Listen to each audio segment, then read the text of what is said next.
જય સ્વામિનારાયણ તમામ વાલા હરિભક્તોને આપ સૌનું ફરી એકવાર સ્વાગત છે મારી યુટ્યુબ ચેનલની અંદર। તો આજના પ્રવચનની અંદર આપણે પૂજ્ય જનમંગલ સ્વામી પાસેથી સાંભળવાના છે કે જીવનમાં માનસિક શાંતિ મેળવવા અને જીવનને સરળ બનાવવાના ઉપાયો આપણે આ પ્રવચન અંદર સાંભળશું। ભક્ત ચિંતામણી ભાગ 1 ની અંદર આપણે પૂજ્ય જનમંગલ સ્વામી પાસેથી શીખીશું કે જીવનમાં સુખી થવા માટે શું કરવું। માત્ર ને માત્ર પૈસા કમાવા માટે જે લોકો ભાગદોડ કરે છે પરંતુ એ ભાગદોડ ભરી જિંદગીની અંદર માનસિક શાંતિ મળતી નથી।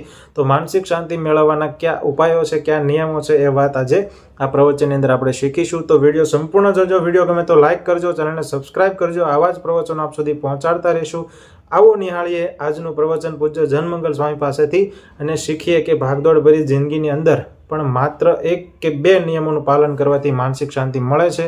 તો એ નિયમો ક્યાં છે એ વાત આજે આ પ્રવચન અંદર શીખીશું। તો આવો નિહાળીએ ભક્ત ચિંતામણી ભાગ 1। જય સ્વામી। જ્ઞાન વધે, સમજણ વધે તો સ્વામિનારાયણ ભગવાનના વખતથી આજ તારીખ પરમ પૂજ્ય પ્રમુખ સ્વામી મહારાજ એવા ઠેલ માર્યા છે ને આ યુગની અંદર પણ લોકોને અત્યારે ટીવી ને બધું વ્યસન પડી ગયા છે, મોબાઈલના આના નવરો જ ન પડે।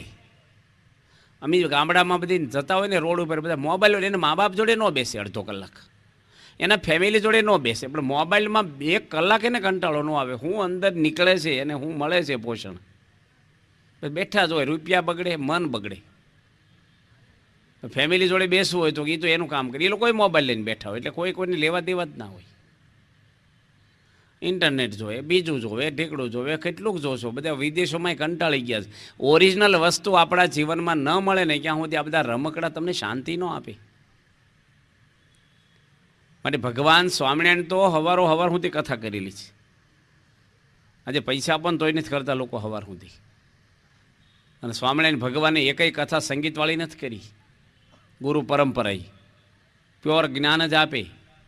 શ્રીજી મહારાજ કથા કરે, ઓડિયન્સ કેટલું હતું આપણે તેમ થાય ભાઈ સંખ્યા ઓછી, ભાઈ સંખ્યાની જોડે શું લેવા દેવા છે આપણે? કદાચ 50,000 માણસ બેહે તો આપણે શું લાભ થઈ જાય, અને 100 બેહે તો આપણે શું ખોટ જવાની છે? આપણે નહીં સમજીએ, આખા ગામને લુગડા પહેરાવ્યા ને તમે ઉઘાડા રહ્યો તો, આખા ગામને ખાવાના આપ્યું ને આપણે ભૂખ્યા રહીએ તો લોકો સાંભળીને જતા રહે। આપણે જે બેઠા છીએ ને એટલાને સમજવાનું છે, મારે ને તમારે। તો કોની વાત કરી? શ્રીજી મહારાજ કથા કરતા ને 25-50 જણ બેઠા હોય સામે, ભગવાન પ્રવચન આપે છે। દુનિયામાં લોકો ભગવાનના ચરિત્ર પર વાતો કરે, ભગવાન સ્વયં પ્રવચન આપે, 50 જણ ઓડિયન્સ, એમાં કેટલા ઝોલા ખાતા, ભગવાનની કથામાં ઝોલા ખાતા। અને શ્રીજી મહારાજ બેરખો મારતા, આવે છે બેરખો મારે, ઝોલા ખાય, ભગવાન સામે સાક્ષાત બેઠા હોય। તો શ્રીજી મહારાજ કંટાળતા નહોતા ને હવે અમુક દરબારો તો કંઈ ભણ્યા નહીં, બિચારાને ખબર ન હોય, કથામાં બેહે, એને ગમે જ નહીં। શ્રીજી મહારાજ કહેતા કે આવી સરસ કથા થઈને તમને ઊંઘ કેમ આવે છે? તો કે અમને ઊંઘ આવે જ નહીં, આ ઊંઘ નીકળે છે ને આ પ્રાગજી પુરાણીની પોથીમાંથી। પોથી બંધ કરો, જો ઝોલો આવે જ કયો, આ કથા શરૂ થાય ને ઊંઘ આવે, રસ ન પડે ને એમાં શ્રીજી મહારાજ કથાઓ કરે। આપણે તો કંટાળો આવે ઘણીવાર। પ્રમુખ સ્વામી એક ગામમાં કથા કરતા હતા ને સામે બેસીને બીડી પીવે એક કાકા, પહેલી લાઈનમાં જ। વિવેક સાગર સ્વામી કે બીડી બંધ કરો, એ કે તો અમારું મન નહીં રહે કથામાં, કે તમે ચાલુ રાખો, તમારું કામ તમે કરો। માણસ કથા સાંભળવા બે જો આ બધું સામે જ પીવે, આપણે કોઈક પાછળ પીવે તો ન ગમે, આ તો પહેલી લાઈનમાં જ પીવે। બાપાને કાંઈ મનમાં નહીં, પ્રમુખ સ્વામી મહારાજને કાંઈ હસી નાખે।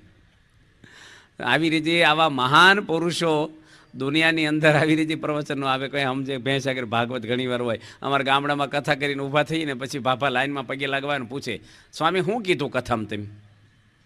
તો કલાકોથી તમે સાંભળ્યું હું ને સમજ્યા હું? હવે તો જવાનો ટાઈમ થયો, તારે ઊભા પર શું કીધું, શું કહેવું તમને? આ કીધું એ કીધું, તમે સાંભળ્યું એ જ કીધું। પણ આવી રીતે કથા વાર્તામાં શું છે, ઓડિયન્સ આપણને દેખાય પણ કાંઈ રિઝલ્ટ ના આવે આપણને। પણ તોય શ્રીજી મહારાજના વખતથી બધા શ્રદ્ધાઓ રાખી છે। શાસ્ત્રીજી મહારાજ આ ભક્ત ચિંતામણી ગ્રંથ આપણે જે વાંચવાના છીએ એ બ્રહ્મ સ્વરૂપ શાસ્ત્રીજી મહારાજ રાત્રે 11 વાગે કથા શરૂ કરે, દુનિયા હોઈ ગઈ હોય ત્યારે 11 વાગ્યે એને સંભળાવે પ્રમુખ સ્વામી મહારાજ। આ ગ્રંથ સંભળાવે રાત્રે, બધા કથા વાર્તા પતી જાય, શ્રેષ્ઠા બોલાઈ જાય, પછી શાસ્ત્રી મહારાજ સ્નાન કરવા જાય, અને સ્નાન કર્યા પછી પ્રમુખ સ્વામી મહારાજ વાંચે તે રાતના 2 વાગે કે 3 વાગે, 3 વાગ્યા સુધી, હજી 2 જ હોય ગુરુ છેલ્લા। વાંચીએ કે આપણે એકલા તમે વાંચી શકો છો તો આ તો કેવું બધું ટીપાઈ પર મૂકી રાખીએ. કોઈક મહેમાન હેમાન સત્સંગી આવે, શોકેસમાં દેખાય એમ મૂકે કે મમ્મી ભાઈ ધાર્મિક છીએ, તમે જાણજો, એટલે અમારી જોડે વ્યવહાર કરવામાં તમારે જોખમ નથી એમ, દેવા લેવામાં કંઈ. આ તો માણસ છે ને આ બધી પોલિસી હોય છે, ધર્મનું ઓછું હોય. આ તો અંદર વાતું છે, ભગવાનની વાતું છે, મનની અંદર આવે, બહુ બધી વાતું છે. આ ગ્રંથ આપણે વાંચવાના બહુ અદ્ભુત ગ્રંથ છે. ભક્ત ચિંતામણી નામ એનું શું છે? ભક્ત ચિંતામણી. બહુ જ નિષ્કળાનંદ સ્વામી આ ગ્રંથ લખ્યો છે, બહુ વિચારીને લખ્યો છે, બહુ સરસ. અને ભગવાન સ્વામિનારાયણની હયાતીમાં લખાઈ ગયેલો આ ગ્રંથ છે. જેમ શિક્ષાપત્રી શ્રીજી મહારાજે લખીને વચનાત્મા પ્રવચનો મહારાજે આપ્યા છે, એમ આ ગ્રંથ પણ નિષ્કળાનંદ સ્વામી આખો તૈયાર કરીને શ્રીજી મહારાજને હાથો હાથ આપેલો છે. શ્રીજી મહારાજાનો દરેક અભ્યાસ કર્યો છે. આજે તમે ગઢડામાં આવશો તો લક્ષ્મીવાડીમાં નિષ્કળાનંદ સ્વામીની ઓરડી છે. ત્યાં શ્રીજી મહારાજ ઉપર બેઠા, નીચે નિષ્કળાનંદ સ્વામી લખે છે, એ બતાવ્યું છે. અને શ્રીજી મહારાજ પગ લબડાઈને બેસતા ને એના પગના અંગૂઠાને આંગળીની વચ્ચેને ગેપ હોય ને એમાં પાના આપે નિષ્કળાનંદ સ્વામી. મહારાજ પગથી ઉપર લે અને વાંચીને સહી કરે, સિક્કો મારે બરાબર છે. એવી રીતે આ ગ્રંથ તૈયાર થયો છે. ભક્તોના બધા નામ ગામ બધું જ આમાં ભગવાનના ચરિત્રો આનંદ જ આપે આપણને. આપણે એકવાર સાંભળ્યો ને આપણો પ્રસંગ, પછી બીજી વાર કોક કહે ને ભાઈ એ તો સાંભળ્યું ઘણી વાર, હવે બીજું કંઈ નવું કહેવાનું તમારે, આપણે ગમે નહીં. શ્રી કૃષ્ણ ભગવાનના ચરિત્ર તમે કેટલા વર્ષોથી લોકો કહે, અને ભાગવતની કથામાં એ આવે જ. બાળપણ આવે, ગાયું ચારવા ગયા ને માખણ છોર્યું ને આમ રમ્યા ને ગેડી દડે રમ્યા ને કાળી નાગ નાચ્યો ને કંસને માર્યો ને, પણ એની વાતો આપણને મજા આવે. મહાભારતનું યુદ્ધ, કોકનો ઝઘડો તમે સાંભળો ને તમને કંટાળો આવે, પણ મહાભારતના યુદ્ધમાં કંટાળો ન આવે. શું કામ? કૃષ્ણ ભગવાન ઇન્વોલ્વ થયેલા છે. ભગવાન ભળે ને એટલે શાંતિ જ મળે આપણને. ભગવાન પોતે આનંદરૂપ છે, સુખરૂપ છે, પરમાત્મા જ. એની અંદરથી આનંદ આવે છે. આ જગતનો આનંદ તો કાંઈ આનંદ જેવું જ નથી. તો ઝાંઝવાના નીર છે, ભાંસ થાય આપણને, ખોટો હોય ને ભાંસ થાય. ભગવાન પોતે આનંદરૂપ છે, પરમાત્મા, અને એના ચરિત્ર આપણે સાંભળીએ એટલે એનો આપણને આનંદ આવે. આપણું મન જોડાય અંદર ચરિત્રોમાં. મન જોડાય તો એની મજા જુદી છે. મહાન પુરુષો આની અંદર રસબસ રહ્યા છે. શાસ્ત્રીજી મહારાજ રાત્રે 2 વાગ્યા 3 વાગ્યા સુધી આ ગ્રંથને સાંભળ્યા જ કરે, માળા ફેરવતા એકલા. એની મજા અત્યારે મજા નથી આવતી ને આપણે ભગવાનની સત્સંગની. એટલે આ બધા નવા પવિત્ર માણસ હુનર શોધી કાઢે સુખના સાધનો. હું આમ કપડાં આવા પહેરું ને આવી ફેશન કરું ને આવો બંગલો બાંધું ને આવું રહોડું કરું ને આવી ગાડી લાવું ને. ભાઈ કશાયમાં જડ વસ્તુ છે બધી જ. કશાયની એની રાવણની આગળ સગવડ હતી ને, દેવો સેવા કરવા આવતા, પણ નથી શાંતિ મળી એને. જે સબરીબાઈને નહોતું તો આનંદ અંદરથી આવતો એને. એ આનંદ ખૂટે નહીં. અંદરનો આનંદ ક્યારે નાશ નથી થતો. અને અંદરનો આનંદ એ પરમાત્માનો આનંદ છે. એ આપણી અંદર જો આવી જાય ને તો આ જગતના સુખમાં પછી માણસ આંટા ન મારે, ફાંફા ન મારે, જરૂર ન પડે ને. કારણ કે આપણે અધૂરા છીએ ને. કોઈ પણ માણસ છે ને અધૂરા હોય ને એને મન થાય ખાવાનું. ઓછું ખાઈને આવ્યા હોય, ભૂખ્યા રહ્યા હોય, કંઈક શરમ આવી હોય, અથવા તમારી ફેવરેટ આઈટમ ન હોય, તો આપણને પછી ઘરે જઈને ફ્રીજ ખોલે, કંઈક નવા વેવાય હોય ને ગયા હોય તો 1-2 રોટલી આપે. શું કે બસ રાખો. મોભામાં અડધો ભૂખ્યો આવે. અને તે દાડે પહેલાં નાની રોટલી બનાવે તમે ગયા હોય તે દાડે, ખાસ કરીને રૂટિન જેવી ન હોય. આપણે એની આબરૂ, અને આપણે આબરૂ ભૂખ્યા રહીને એ આબરૂમાં તમને એવું જમાડે આ બધું. અને પછી ફ્રીજ ખોલે, શરબત છે કે સફરજન પડ્યું, ઢેકડું છે, ભાઈ ભૂખ્યા આવ્યા છે. ભૂખ્યો માણસ ડબ્બા વીખે, ધરાઈને બેઠો હોય ને એ આપે તોય ન લે. ભગવાનના સુખથી પૂર્ણ હોય ને એને જગત આખું સામે એને ઊભું રહે ને એનું આકર્ષણ ન થાય ને. આપણે જે આકર્ષણ થાય છે ને અંદરથી વેક્યુમ છે, આપણે ખાલી પહોંચે. બહારથી ભરીએ છીએ આપણે વસ્તુ, ઘરમાં ભરીએ છીએ ને એ બહારથી એવી વસ્તુ લાવીએ છીએ કે આપણા મનને વિચલિત કરે છે, સ્થિર નથી કરતું. એટલે ભગવાન આમાં આપણને સમજાવવા માગે છે. ભક્તિ ચિંતામણી ગ્રંથ બનાવનાર કોણ છે? તમે છાપામાં લેખ આપો, કોઈ પણ ચોપડી હોય, ભગવાન સ્વામિનારાયણે લખ્યું છે વેદ ભગવાન વેદ વ્યાસનો પ્રમાણ ગણાય. ગમે તેવા ગ્રંથ ગમે તે લખી નાખીએ એ પ્રમાણ ન કહેવાય. ભલે છપાઈ ગયા હોય ગ્રંથ, તમે વાંચાયો હોય, લખનાર કોણ છે? તમને કંઈક માણસ ચિઠ્ઠી લખે, તમારે વેવાય લખે, અને ઉઘરાણીવાળો લખે, કોઈક બીજો લખે, એવો માથા કૂટજો. તો તમે હરખી પાયરોટી આપો એને. શ્રીજી મહારાજના વખતમાં નિષ્કુળાનંદ સ્વામી જેવા પુરુષ આ પૃથ્વી ઉપર આ દુનિયાથી ત્યારથી કોઈ જન્મા નથી. તમે એના જીવનના પ્રસંગો વાંચ્યા નથી. આ ગ્રંથ લખ્યો છે કોની? નિષ્કુળાનંદ સ્વામી. કેવા પુરુષ થઈ ગયા છે! એની જેવો વૈરાગી પુરુષ આ દુનિયામાં કોઈ જન્મો જ નથી, કોઈ નહીં. જગતની ગંધ નો ગમે એને. અને કેવી રીતે સાધુ થયા છે ને એનો ઇતિહાસ પણ અત્યાર સુધીમાં જેટલા સાધુઓ બન્યા છે ને એ બધાથી વધારેમાં વધારે કોઈનો ત્યાગ હોય ને તો એ લાલજી સુથાર કહેતા નિષ્કુળાનંદ સ્વામી ગુજ્જર સુથાર હતા. આ ગ્રંથ જેની બનાવ્યો છે ને એની થોડી વાત કે કોની લખ્યો છે આ.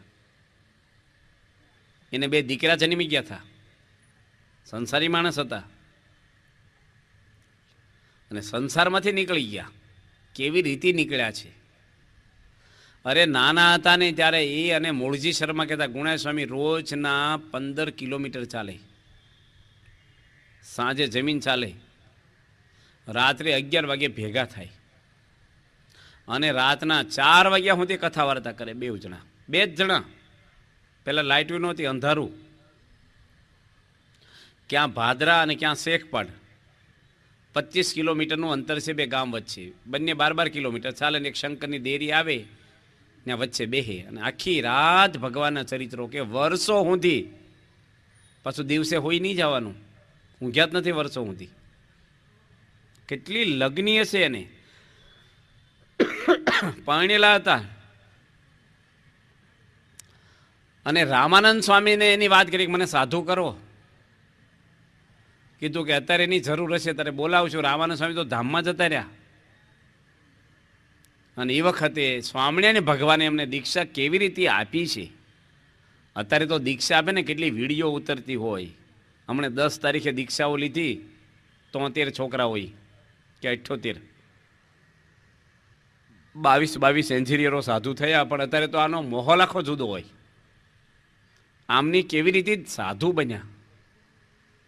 ભગવાન સ્વામિનારાયણ એના ઘરે ગયા સ્પેશિયલ. ભગવાન જન એને કીધું કે ભોમિયા તરીકે આવો ને મારે કચ્છમાં જવું છે. હવે શ્રીજી મહારાજ આખું ભારત ફર્યા છે મેપ વગેરે, એ કોઈ માણસ વગેરે, કોઈ નકશો નહીં અને કોઈ ખોટો રસ્તો લીધો નથી. જ્યાં ઉત્સવ આવે ને, માનો કે ભાઈ જગન્નાથપુરીમાં રથ ઉત્સવ આવે તો ભગવાન એ વખતે ત્યાં જ પહોંચ્યા હોય. એ સેટિંગ જ બધા ઉત્સવ જ્યાં જ્યાં ઉત્સવ આવ્યા તીર્થોમાં, જન્માષ્ટમી હોય તો વંદરાવનમાં ગયા હોય. આખા ભારત ફરીને આવ્યા અને કચ્છમાં જવાનું ભોમિયો માગ્યો. અને એ વખતે લાલજી સુથારને કેવી વાત કરે છે કે તમારી જેવો ભોમિયો લઈ આવો. ભોમિયો એમ નહીં, તમારી જેવો. આપણને આવું કીધું હોય તો મારી જેવો તો 2-4 છે, હમણાં ફોન કરું. આપણે તૈયાર ન થઈ. પેલા તૈયાર થઈ ગયા કે મારી જેવો હું બીજાને હોતું તો હું ખોટો છું. હવે એના બૈરા છોકરી એની ઘરવાળી એના પિયરમાં ગયેલી છે. એનું ગામ આધોઈ અને એનો દીકરો ત્યાં. એટલે આમને શું મનમાં કે એક પંથમાં 2 કામ થશે. કચ્છમાં જતાં જ પહેલું આવે એનું ગામ કયું? આધોઈ. આધોઈ અને હાહારાનું ગામ. કે ઘરવાળીને તેડતા આવીએ ને સ્વામિનારાયણ ભગવાને મૂકતા આવીએ આપણે ભોમિયા તરીકે. એટલે બધું ભાથું લીધું ભેગું. કારણ કે કચ્છમાં જતાં કંઈ રસ્તા મળે નહીં. ખાડી આવે, દરિયો આવે, ખારો બધું કાંઈ નહીં. એ જમાનામાં હોટલ નહીં, કાંઈ વાહન નહીં, કોઈ રહેવાનું નહીં, ખાવાનું નહીં. એટલે કોઈ પણ માણસ હોય ને, જો જાત્રામાં જાય ને તો પહેલો વિચાર શું આવે કે દ્વારકા જાવ દર્શન કેવા થશે, સપનામાં ન વિચારે. નાસ્તાના ડબ્બા જ પહેલાં હોતી લિસ્ટ કરો ભાઈ. ઘરના બધાને 2 વાર લિસ્ટ સોલ્વ કરે પાછા. કંઈ રહીને જ જતું ને, દવા, કપડાં, બેડિંગ વ્યવસ્થા. એની જ મજા હોય જાત્રામાં. આમની ભાથું લઈ લીધું. બનાવી કોની દીધું હોય? એની પત્ની તો હતા નહીં. એક બતક પાણી ભરી લીધું અને રૂપિયા છે ને એ જોડાની હકતળી હોય ને હેઠે એની અંદર ભરાવ્યા રાણી સિક્કા. કારણ કે લૂંટારાઓ લઈ જાય રસ્તામાં. પહેલાં તો બહુ હતું આવું, લૂંટી જ જાય. એટલી પોલીસે તો હજી લૂંટી જાય છે ને આપણને. તો એ વખતે હામાં મળ્યા એમને લૂંટારા જ મળ્યા. સૌથી પહેલાં એને છે ને તરસ્યો માણસ મળ્યો કે ભાઈ છે પાણી છે તમારા ઘરે? સ્વામિનારાયણ ભગવાન કે આ રહ્યું આ ભાઈ લાલજીભાઈ જોડે પાણી પીવડે. તો પેલો માણસ એવો કે બધું પી ગયો, એટલો તરસ્યો, બધું પૂરું કરી નાખ્યું. એટલે એને બતક ઉછકવાની સેવા રહી ખાલી. પછી આમે બીજો માણસ મળ્યો કે ભાઈ ખાવાનું રાખો છે, હું તો બહુ ભૂખ્યો છું કે આને કહે છે ભાથું આપણી માગે તો આપી, 2 ઠેબરા બધું આપી દે, પેલા બધું અપાઈ દીધું. શ્રીજી મહારાજ કીધું બધું આપી દો ને બિચારાને. પેલા વિચારે કે આ ભગવાન ભૂખ્યા થાય એના માટે જ મેં લીધું છે, રસ્તામાં કંઈ મળશે નહીં. 4 ચોર મળ્યા એમને, અને શ્રીજી મહારાજનો તો પ્રભાવ એવો મોઢા ઉપર છે તેને અડ્યા નહીં. પણ લાલજી સુથારના કપડાં બધા જ ખિસ્સાને બધું તપાસ્યું, ઠેલા કાંઈ મળ્યું નહીં. ચોર નિરાશ થઈ ગયા. દૂર ગયા ને એટલે શ્રીજી મહારાજ પાછા બોલાવ્યા કે પાકા ચોર નથી લાગતા, ટ્રેનિંગ લેતા લાગો છો. આની જોડાની હકતાળીમાં પૈસા છે, એ તો તેમ તપાસ્યા નહીં. હવે પહેલાં જતા રહેતા થાય ને પાછા બોલાવીને બતાવે છે પાછા.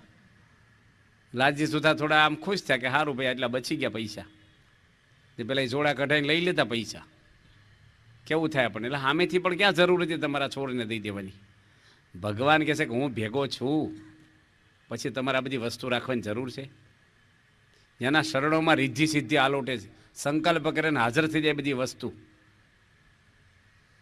અને તરસ એવી સખત લાગી ને લાલજીભાઈને કે અમારથી ચલાશે નહીં, કે આ પાણી પી લો, કે આ તો મીઠું આમાં ઢગલા બાજુમાં જ પડેલા, નકરું ખારું પાણી.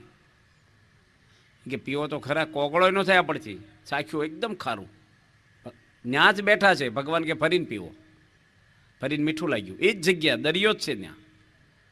પછી પી લીધું, બતક ભરી લીધું. ભગવાન કેવું ચાખો તો પાછું ખારું. એટલે જરૂર ન પડે ને, ભગવાન ભેગા હોય, ભગવાન તો ગમે તે કરી શકે. અને લાલજી સુથાર આધોઈ ગામમાં પહોંચ્યા ને ત્યારે શ્રીજી મહારાજ કે હવે તો મને ભૂખ લાગી છે. હવે એનું ગામ આવ્યું હાહરાનું ગામ. જો એટલા બધા ગામ વટાવ્યા ને, હાહરાના ગામમાં જ શ્રીજી મહારાજે પ્રોગ્રામ કર્યો કે ભૂખ લાગી છે, ભિક્ષા માગ્યા હો ને. હવે કીધું નહીં હો મારા હાહરાના ગામ આ છે, એને વાત થયેલી જ નહીં. અને હું વાત કરી કે આ ગામમાં તો બધા મને ઓળખે છે, કે તમને શરમ આવતી હોય ને ઓળખતા હોય તો તમને કોઈ ન ઓળખે એવા હું બનાવી દઉં. એને એમ કે કંઈક મોઢું બદલી નાખશે, કંઈક કરી નાખશે, એવું ભગવાન છે. શ્રીજી મહારાજનો પ્રોગ્રામ કેવો કે કાતર ભેગી હતી અને ભગવી અલ્ફી પણ ભેગી હતી એની ભેગી. તે શ્રીજી મહારાજે, તમે નહીં માનો, જાતે મુંડન કર્યું, વાણંદ ના બોલાવ્યા. એ મુંડન કેવું થાય એકલી કાતરથી? વસ્ત્રો ન હોય અને એકલી કાતર હોય અને પહેલી વાર કરતા હોય એને કેવું ફાવે? અને અલ્ફી પહેરાવી કે આવું કોઈ નહીં ઓળખે. એટલે આ તો કૂતરા ભસે એવું, આ તો હાવ હવે હું ન ઓળખે. અને ભિક્ષા માગવા ગયા. હવે એના હાહરાના ગામમાં 2.5 હજારની વસ્તી અને 2 દીકરા થઈ ગયેલા, એટલે જમાઈ જૂના થઈ ગયેલા, એટલે બધા ઓળખતા જ હોય. અને ગયા. આ તો બહુ તાકાત આડા. જોજો તમે જોડી માગવા નીકળો ને ઉત્તરાયણની, અમુક સોસાયટીમાં નવા હગા હોય અથવા તમને ભાઈબંધ રહેતા હોય ને તો હું કે હું સ્વામી બીજી સોસાયટીમાં ભેગો થઈ જાઉં છું હમણાં જઈને આવું તરત. આપણે આમ શરમ આવે, ખંચકાટ થાય થોડોક. હાહરાના ગામમાં ભિક્ષા માગવી ને બહુ અઘરી પડે. અને માગીએ એટલું નહીં, એના હાહરાના ઘરે જઈને ઉભા રહ્યા બાવા બનીને. આ તો થોક એમ સંસાર થોકી નાખ્યો. આ ઇતિહાસ એટલે આપણે આ તો શોર્ટમાં બધી વાતો કરીએ છીએ. નિષ્કોળાનંદ સ્વામીના વિશે જ 2 દાડા પારાયણ થાય, 3 દાડા. એટલો મોટો ગ્રંથ એનો લખાઈ ગયેલો છે જીવનમાં. 2-5 પ્રસંગ કહીને પછી આપણે વાંચીશું. પણ કહેવાનું શું કે કેવા પુરુષ થઈ ગયા, જે લખનારા કેવા પુરુષ છે. એના હાહરાના ફળિયામાં ઘરે જઈને ઉભા રહ્યા ભિક્ષા માગવા. એની ઘરવાળી કંકુબાઈ ત્યાં જ હતી, કંકુબાઈ એનું નામ, એનો દીકરો માધવજી. અને એની હાહુ રોટલા ઘડતી હતી. અને એની પત્ની જ બહાર આવ્યા કે કોઈક બાવાજી આવ્યા છે. જોયું તો કંઈ મોઢું તો બદલાય નહીં, કપડાં બદલાય બધું. અને એની પત્ની તો ઓળખી જ જાય ને, રોજ મોઢું જોતી હોય. અને એકદમ એને તો ધસકો પડી ગયો અને ઘરમાં જઈને રોવા જ મળી. એની માં કે શું થયું? બહાર જોઈ કે તમારા જમાઈ બાવાથીને આવ્યા છે. સત્તા ધણીએ મારે રંડાપો થઈ ગયો, પૂરું થઈ ગયું. એની માની હાહુ હતી ને લાલજીભાઈની, એ બહુ જૂના જમાનાની પહોંચેલા. એ કે એમાં હું રડે છે કે હરખી હાડી પહેરીને મોટું મોટું હરખું કરીને જા ને થોડી સ્મેલ આપી બહાર જઈને. તરત તારી જોડે હેત થઈ જાય. નવું ઉપર હોય કે ઊંડું ન ઉતરો, દીકરાને લઈ જાય એટલે રમાડવા મળશે. ભેગો છોકરાને પકડી લઈ જાય આંગળીએ અને ઓસરીને કોરે ઊભી રહીને થોડુંક આમ એવું કર્યું. આ કે આ રંગ છે ને એ ઉપરનો નથી, અંદરનો છે. આ કંઈ તમારા લટકાથી વૈરાગ ઉતરે એવો નથી મારો. અને ભગવાન ભાગોળમાં આવીને બેઠા છે. સહજાનંદ સ્વામી સ્વામિનારાયણ ભગવાન સર્વોપરી. ભૂખ્યા થયા છે, મોક્ષનો ખબર રોટલા નાખો જોળીમાં. ભરથુરી ભિક્ષા માગી હતી પિંગળાને ત્યાં, એ વાત આવે છે. પણ એને તો પિંગળાએ દગો કર્યો હતો ને વૈરાગ થયો છે, કારણ કે પેલું અમરફળ બધે ફરી કર્યું ને, અને પાછું ન્યાદ આવ્યું. એ રાજા એવો ફૂટલા જ કહેવાય હવે, કારણ કે એને એટલી બધી રાણીઓ હોળશો તો દાસી જોડે ખોટા સંબંધ. હવે એ એટલે પછી ફૂટલા રાજા પાછળ બધું ફૂટલું જ હોય ને, એ સારું ફૂટલું હતું જ, વૈરાગ છો નકર એને ન થાત. અને એની પિંગળાને ઘરે ભિક્ષા માગી, અને આ નિષ્કળાનંદ સ્વામી લાલજી સુથાર એના હારાને ઘરે જઈને ભિક્ષા માગી. બહુ કહેવાય. એ તો બરાબર ભિક્ષા લઈને ગયા, પણ સ્વામિનારાયણ ભગવાને શું કર્યું? રસોઈ તો જમ્યા, પણ કીધું કે તમે 1 મહિનો રોકાજો, હું જાઉં છું ભુજમાં. હવે ભૂમિની જરૂર નથી, ભૂમિયા પૂરું થઈ જાય છે. અને 1 મહિનો અહીંયા રહીને તમે યમદંડ નામનો ગ્રંથ બનાવો. કેવા કેવા પાપ કરે અને એને કેવી કેવી સજા યમદંડ કરે છે, એનો ગ્રંથ તૈયાર કરો તમે. લાલજી સુથાર કે મેં કાંઈ જમપુરી જોઈ નથી, જમને ભાડ્યા નથી, ને મને કાંઈ એવી ખબર નથી, હું કેવી રીતે લખું કે તમે આંખો બંધ કરો ને તમને જમપુરી દેખાશે. 14 કરોડ જમડા લખ્યા છે. કેવા પાપ ને કેવા કર્મ આપે છે, એના સજા એ બધું જ નજરે જોઈને ગ્રંથ લખ્યો છે. એટલો મોટો ગ્રંથ નિષ્કળાનંદ સ્વામી લખ્યો છે, યમદંડ.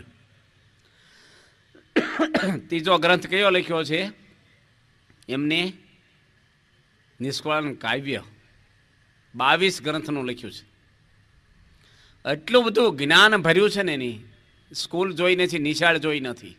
જે માણસ લાકડા જ હોર્યા આખી જિંદગી. 2 દીકરા જન્મ્યા, ક્યાં સુધી 30-35 વર્ષની ઉંમર સુધી રંધોને લાકડાને એ જ ફેરવતા, મિસ્ત્રીનું કામ. અને પછી સાધુ થઈ ગયા, પછી આ ગ્રંથો લખ્યા છે. 4000 કીર્તનો બનાવ્યા છે નિષ્કળાનંદ સ્વામી. આ ભગવાનની કૃપા તો જુઓ. આજે ગમે તેવા મોટા પ્રિન્સિપાલો આવે, મોટા અધિકારી આવે, ને ગમે તેટલું કમાતા હોય, આખું મંડળ ભેગું થઈને કાલ 4 કીર્તન બનાવીને લાવો, એક કડી સેટ ન થાય આપણથી. મૂંઝાઈ જઈએ આપણે બનાવવા. 4000 અને કેવા કીર્તનો બનાવ્યા છે. શાસનનો નિચોડ આવી જાય કીર્તનની અંદર, એમાં 66 પદી બનાવી છે. એ તો અદ્ભુત છે. સંતના લક્ષણો લખ્યા છે ને, કોણ લખી શકે? નિષ્કળાનંદ સ્વામી બરોડાની અંદર ગોપાળાનંદ સ્વામી 150 સંતો લઈને ગયેલા.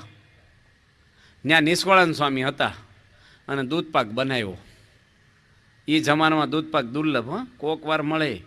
અત્યારે તો ભગવાનની દયા થઈ ગઈ આપણી સંસ્થામાં કે રીધી સીધીના ઢગલા આવે છે અત્યારે ખાવા પીવાના. કોઈ પ્રશ્ન હવે રહ્યો નથી આર્થિક આપણને ત્યાં. ભગવાનની દયા છે. એક માણસ મંદિર બાંધે છે. અમારે એક ભાઈ મંદિર બાંધે છે પીપળમાં, બટુકભાઈ છે પીપળના, સુરત. મને કે જેટલું સારું બંધાય ને એટલું બાંધજો, વધારે પૈસા ખર્ચજો, કે ધોળામાં ધોળો આરસ નાખજો, બધું પળિયામાં આરસ નાખી દો, ખુલ્લી 1 રૂપિયો ગામનો લેશો નહીં. જેટલું જો એટલું મને કહીજો, એડવાન્સ મોકલે. હમણાં હું ભુજમાં ગયો હતો, અંજારમાં પ્રતિષ્ઠા હતી. એક કાકા છે, ઘરમાં સ્કૂટર નથી. એ કાકાને ત્યાં 12 એકર જગ્યા છે અંજારમાં. 1.5 થી 2 કરોડ થાય એવી જગ્યા એકરની. હાઈવે ટચ ગામની અંદર જ હાઈવે નીકળો, ત્યાં જ મોટી મોટી સંસ્થા, મોટા મોટા બિલ્ડરો માગે જગ્યા. પૈસા બોલો. સત્સંગી તો બહુ થયા નથી કાકાજી, ગુણભાવી છે. એની આપણી સંસ્થાને આપી મફત, કે મારે પૈસા લઈને કરવાના હું? તમે મને 50 કરોડ આપો, મારે શું કરવાના એને? એ પૈસા મને શાંતિ આપશે, મારો મોક્ષ કરશે?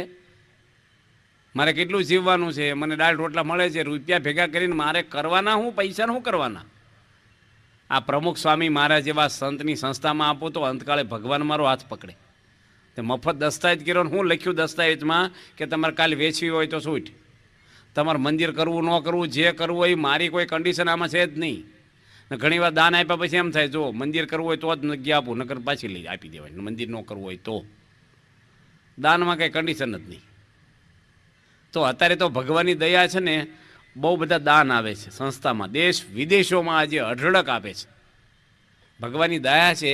લક્ષ્મીજી કે ને, આમ શ્રીજી મહારાજ હતા ને, તો વચ્ચે વાત વન વિછણમાં તો લક્ષ્મીજી આવ્યા, અષ્ટસિદ્ધિને 9 નિધિ આવી ગયા સામે, કે તમે ધૂળમાં કેમ હોવો છે?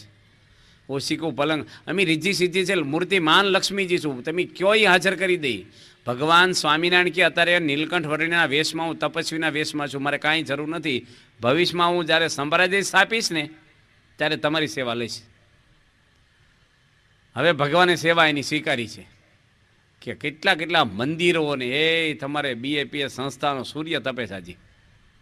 ભગવાનના આશીર્વાદ છે, દાસી છે લક્ષ્મી સંતની. પણ એ જમાનામાં તો ખાવાના મળે નહીં ક્યાંય, અને ભીખ માગવાની રોજ. બ્રહ્માનંદ સ્વામી જેવા ભીખ માગે, અહીં ભાવનગરમાં રાજાએ હોનાથી મઠ્યા થાય ને, એ રોજ સવારમાં ભીખ માગે. ભીખ માગવી એ કંઈ વાંધો નહીં, પણ લોકો મારે, તિરસ્કાર કરે, વજ્જુ ઘીટું આપે, એઠું કોઈક ડુંગળી લહણવાળું નાખે, અને એ પાછું નાળિયેરની કાચલી ભરે ને એટલું જ ખાવાનું પાણીમાં જબોળીને પછી. હવે આમાં કોણ મોક્ષ થવો થાય ને કે બીજા જન્મે થશે? આ તે કંઈ કરાય આપણે? આવું કોઈ કરે? આપણે છે આગળ પાછળ બેહાર્યા હોય તો એમ થાય કે હવે મને રસ નથી સત્સંગમાં, આપણો ખપ બહુ છે આપણને. આવા પરમહંસો હતા. ગોપાળન સ્વામી ભીખ માગે રોજ, અષ્ટાંગ યોગ સાધ્યો. શામળાજીની મૂર્તિ રમવા આવતી નાના હતા ત્યારે એની ભેગી. એને ધામમાં જવું હોય ને તારે જ જાય. અષ્ટાંગ યોગની સાધનાની સિદ્ધિ એ છે. આવા ગ્રહણ અટકાવી દે આકાશમાં, એ ભીખ માગવા નીકળે. બ્રહ્માનંદ સ્વામીને કંતાન ન આપે. ગુણાતીતાનંદ સ્વામી ભીખ માગવા નીકળે, રોજ સુરતમાં ભીખ માગતા. આ તો ભારે છે આ પ્રસંગો સાંભળીએ, પણ આપણે ભીખ માગવાનું હોય તો સત્સંગમાં થોડુંક કંઈક આમ થાય ને, થોડુંક. આ તો બધી કથા કરશું 5 દાડા, આજે થોડી કડક કથા થાય. તમને એવું ન લાગે અમારી ઉપર વાતું થાય? કોઈની ઉપર વાતું નથી, સભા ઉપર વાતું છે. આ કંઈ મનોરંજન સભા નથી આપણી. એ તો બાર કેસેટો મળે તમને જોક્સની, અહીં સમજણ લેવાની છે આપણે. કાયમ આનંદ આવે. પેલું સાંભળો ક્યાં સુધી ઘડીક મજા આવે, પછી ઓરિજિનલ પાછા આપણે હોય લેવલે પાછા ટેન્શનમાં આવી જઈએ. કાયમ આનંદ, ખુશમાં જ રહેવાય. આપણે પહેલી વાત કરીને મનનો કચરો કાઢવાનો છે. તો આવા લાલજી સુથાર દૂધપાકની રસોઈ હોય, લોકો ન હોય ને આવે ઉડતા. જોજો પહેલું પૂછે કે વાસ્તુ હોય ને મેનું શું છે, માણસને એમાં જ રસ હોય છે. અને દૂધપાક બન્યો હોય એ જમાનામાં કોથળીઓનું દૂધ જન્મ્યું જ નહોતું. મારી જોડે એક સીડી છે, મારા અહીં ઠેલામાં છે, અહીં ભેગી જો અહીંયા શેમાંથી દૂધ બને ને બતાવે છે. ઓઇલ પેન્ટનું દૂધ, એમાં કંઈ નાખવા નહીં હોય, એ જ દૂધ. કેનના કેન ભરે ને ચા પીએ, નજરે દેખાડે છે ક્યાં બને છે ને બધું બતાવ્યું છે એડ્રેસ સાથે. હું આપણે નાખીએ દવાખાના વધે છે એનું કારણ જ બધું આ છે. તો એ વખતે દૂધપાક છે ને ભેંસનું આમ ઉકાળ્યો ચૂલાના તાપે, અને રગડા જેવો દૂધપાક હોય ને આમ સચમાં ઠેરી જાય પીવો તમારા. યોગી મહારાજ આવું કહેતા, સચમાં 32 કોટા ટાટા થઈ જાય, આમ ઘૂંટડો ભરો ને. બાપા છે ને એકવાર સમસીથી મેં કીધું ખાવ ને સ્વામી. સ્વામી હબડકો લે દાળનો, એક ડાબસર ગામ છે ડાકોરની બાજુ, પ્રતિષ્ઠા હતી. જે સ્વામી આમ દાળ ભાતનો હબડકો લે, પ્રમુખ સ્વામી. મેં સમસીથી ખાવ ને આપતા રગેડા. સ્વામી કે હબડકો લઈને પેટમાં ધબડકો થાય કે. સમસીથી તો ફોરેનની સંસ્કૃતિ છે એ કે બાપા કે, એ આપણે તો હાથથી જ મજા છે. તો એ વખતે દૂધપાક ઉકળે ને નિષ્કળાનંદ સ્વામી શું કર્યું જાણો છો? પત્તર ખોલીને તૈયારી ન કરી, પોટલું બાંધ્યું અને હાલતા થયા. એટલે ભાઈ ક્યાં જાઓ છો? કે જમવાનું. કે ના ના, આ દૂધપાક ઉકળતો હોય, આવા રગેડા એના સાધુ સંતોને, વૈરાગીને, બ્રહ્મચારીને આ બધું ખાવામાં એ આપણે ન હાલે. ગોપાળન સ્વામી આડા ઊભા રહી ગયા. સ્વામી રોકાવ, તમે કયો એમ કરીએ. આ બધું દૂધ ગટરમાં ઢોળી નાખો ને તો રવી કે હવે શું થાય? આપણે હોય, આપણે તો એ બેમાં આપણે ન હોય, આપણે જમવામાં બીજું આમ જે બેઠા હોય ને આપણી જેવા રાહ જોઈને ક્યારે થાળ બોલાય ને જય બોલાય અને દૂધપાક ઢોળાઈ નાખે ગટરમાં. વડોદરામાં જ ગટર હોય. 150 માણસનો દૂધપાક ગટરમાં ઢોળી નાખ્યો ગોપાળન સ્વામી, અને ખીચડી બાફીને ખવડાવી. એટલે નિષ્કળાનંદ સ્વામી કઈ જ્ઞાતિમાં થઈ ગયા? હુથાર. એટલે બધા અમારી જેવા જમવાવાળા શું કે આ સોડી ફાડ ખાતો નથી ને ખાવાય દેતો નથી. આપણે સોડા કાઢે ને મિસ્ત્રી લાકડાના, સોડી ફાડ કહેતા એને. ખાય નહીં ને ખાવાય ન દે આપણને. એને ન ખાવું જ આપણો ઢોળાઈ નાખ્યો. હવે એ કેવા વૈરાગી છે કયો? એ કોઈ જે ફાંફા મારે ખાવા હતું. અને એને ગઢડામાં મહંત કરવાના હતા. મહારાજ કે આપણે નિષ્કળાનંદ સ્વામી મહંત બનાવી ગોપીનાથ દેવના મંદિરમાં. શ્રીજી મહારાજે મંદિર બાંધ્યું. હવે મહંત કરે તો આપણે ખુશ થાય કે ન થાય? કયો હતી કે હાલો હવે આપણો પાવર, હવે કેમ્પસના ચેરમેન આપણે થઈ ગયા. હવે અને કેટલું બધું આપણને આમ ગલવલિયા થવા મળે, હો બધાને બનવું જ છે, અધિકાર હવને જોઈએ જ. અને બહાર કોઈ ન આપે તો ઘરમાં અધિકાર આપણો, પછી હું કહું એમ થશે ઘરમાં, કોઈનું સાંભળવામાં નહીં આવે. અને નિષ્કળાનંદ સ્વામી છે ને પોટલું બાંધીને ભાગ્યા, તે ગઢાળી ભાગી ગયા રાત્રે કોઈ કીધા વગેરે. સવારમાં મહારાજે હાર મગાવ્યા, નિત્યાનંદ સ્વામી આવ્યા કે બોલાવો ચાંદલો કરીએ, હાર પહેરાવી દઈએ મહંતાઈનો, મળે જ નહીં.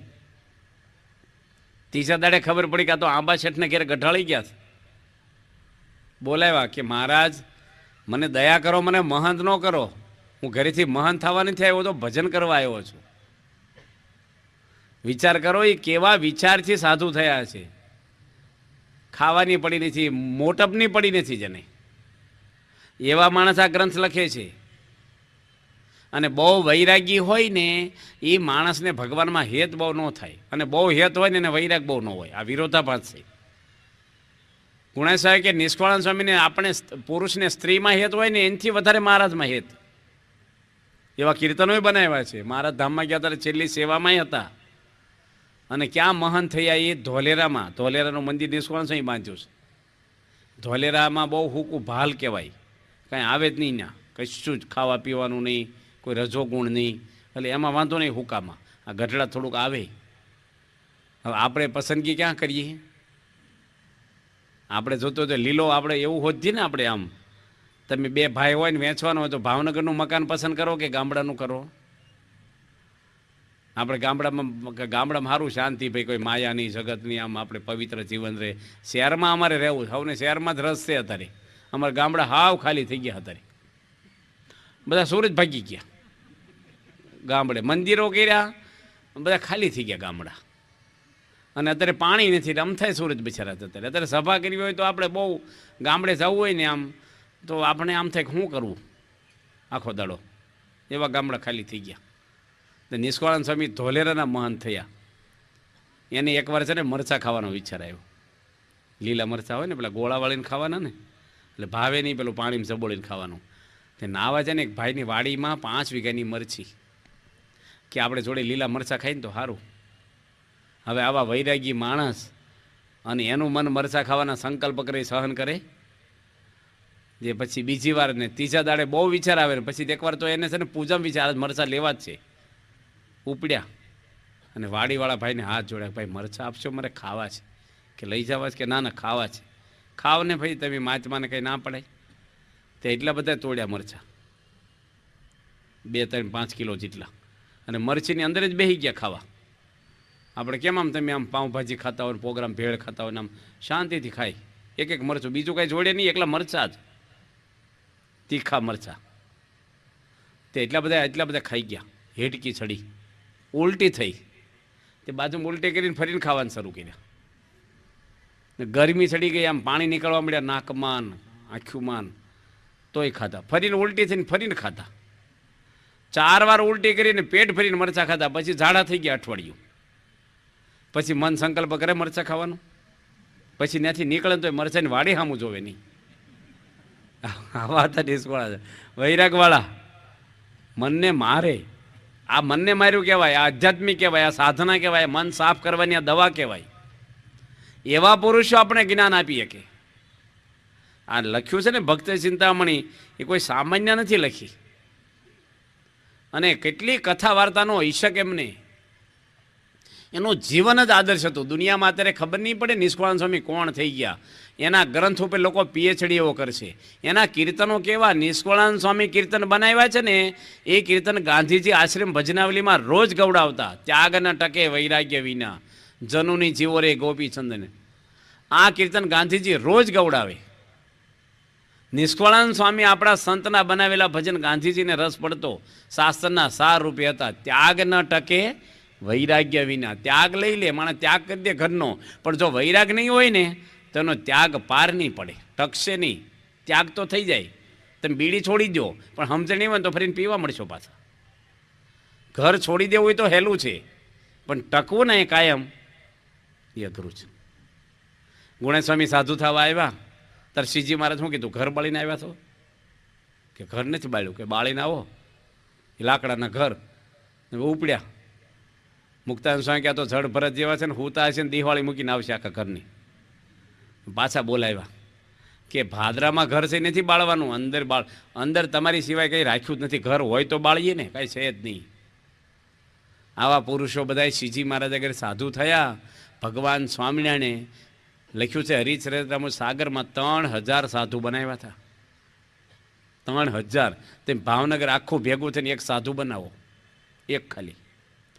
અને એ આવા નહીં બધા, ગમે તેવો બનાવો. હાલો હીરા ગહવાવાળા કોઈ પણ લઈ આવો, હાવ ભાડે એક રૂમમાં રહેતા હોય ને એને સાધુ બનાવો.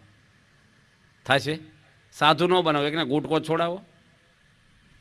કેટલું અઘરું પડે છે આપણને. શ્રીજી મહારાજે 3000 સાધુ બનાવ્યા. મહારાજ પાછા શું કરે? દાદા ખાચાના થાળ જમે, જીવબા લાડુબાના, એ અક્ષર ઓળીમ હુવે. અને સંતોને શું કહે? કૂતરું ન સંભળાય ને એટલું દૂર રહેવાનું. ગામમાં કૂતરું ફસે તમને ન સંભળાવવું જોઈએ. ઝાડવાનો આશરો નહીં લેવાનો, ખુલ્લામાં હુવાનું, ખુલ્લામાં બેહવાનું. શિયાળાની અંદર ગળા સુધી પાણીમાં બુડીને બેહવાનો આખો મહિનો, પોહ મહિનો. ઝોલું આવે અને 5 કિલો બાજરો દળવાનો, જાતે દળવાનું હતું પેલા, ઘરઘંટી નહીં. સભામાં કોઈક મોડા આવે ને આખી સભાને ઊભું થઈ જવાનું. એ આવે એટલે આવનારને જ શરમ આવે, મોડો આવે એને જ થાય. કેટલા પકરવડો ફેરવે, બધા ઘૂમટા કાઢે. સાધુ લાજુ કાઢવાની, સાધુ ઘૂમટા કાઢે. કંતાન પહેરવાના, એક દાડો નહીં ખાલી. આ તો 3 મહિના પકરવડો ફેરવે, સાંભળી આપણી છોલાઈ જાય. કંતાનો પહેરવાનું, ધોતું કંતાનું, ઉપર કંતાનું ઓઢવાનું ઉનાળામાં. ફાવે? તો જોયું ને હરિભક્તો, માનસિક શાંતિ મેળવવા માટે સભાઓ એટલે કે જે મંદિરોની અંદર સંતો થકી એટલે કે સંતોની સાથે સમાગમ કરવાથી અને એમના દ્વારા જે પ્રવચનો આપે છે અને ભગવાનની ભક્તિમાં ભળવાથી માનસિક શાંતિ જરૂર મળે છે. માત્ર પૈસા કમાવાથી શાંતિ મળતી નથી, પરંતુ એ પૈસા વાપરવા માટે પણ જેટલી શાંતિની જરૂર છે એ શાંતિ આપણે ભક્તિ થકી જ મેળવી શકીએ છીએ, આપણા ગુરુ થકી જ મેળવીએ છીએ. એ વાત આજે આ પ્રવચનની અંદર આપણે શીખ્યા. તો આવા ને આવા વિડીયો જોવા માટે અમારી ચેનલને જરૂરથી સબસ્ક્રાઈબ કરજો.